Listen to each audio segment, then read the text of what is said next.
இப்ப மீனத்தில் பிறந்தவருக்கு கிரகங்கள் எதை தருகிறது? மீன லக்னத்துல ஜனிச்சிட்டீங்க, கிரகங்கள் எதை தருகிறது?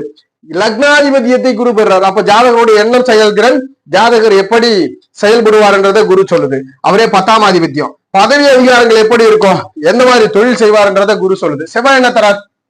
2ஆம் ஆதிபத்தியம், 9ஆம் ஆதிபத்தியம் வர்றார்.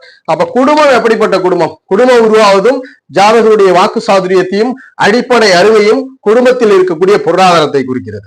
9ஆம் ஆதிபத்தியம் பெறதுனால தந்தை எப்படிப்பட்டவர், ஆன்மீக பயணங்கள், தான தர்ம சிந்தனைகளை பற்றி சொல்கிறது, நெடுதூர பயணங்களை பற்றி சொல்கிறது, வேறு தேசங்கள் சென்று அங்கு நிரந்தரமாக இருக்கக்கூடிய சூழலையும் இந்த செவ்வாய் உறுதிப்படுத்துகிறார்.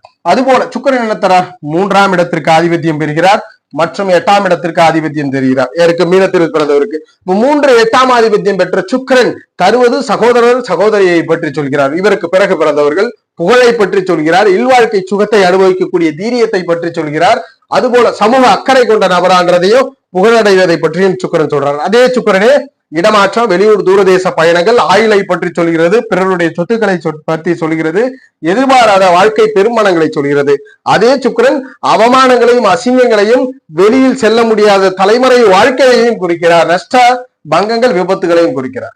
மீனலக்கு புதன் என்னெல்லாம் தரப்போகிறார்? அடிப்படையான காரகங்கள்ல 4ஆம் இடத்தையும் 7ஆம் இடத்தையும் ஆதிபத்தியமா கொள்றார். இப்ப 4 7க்கு ஆதிபத்தியம் என்பதனால வீடு வாகன வசதிகளையும், சொத்து சுகங்களையும், அடிப்படை அறிவுகளையும், தாயையும் புதன் சொல்றார்.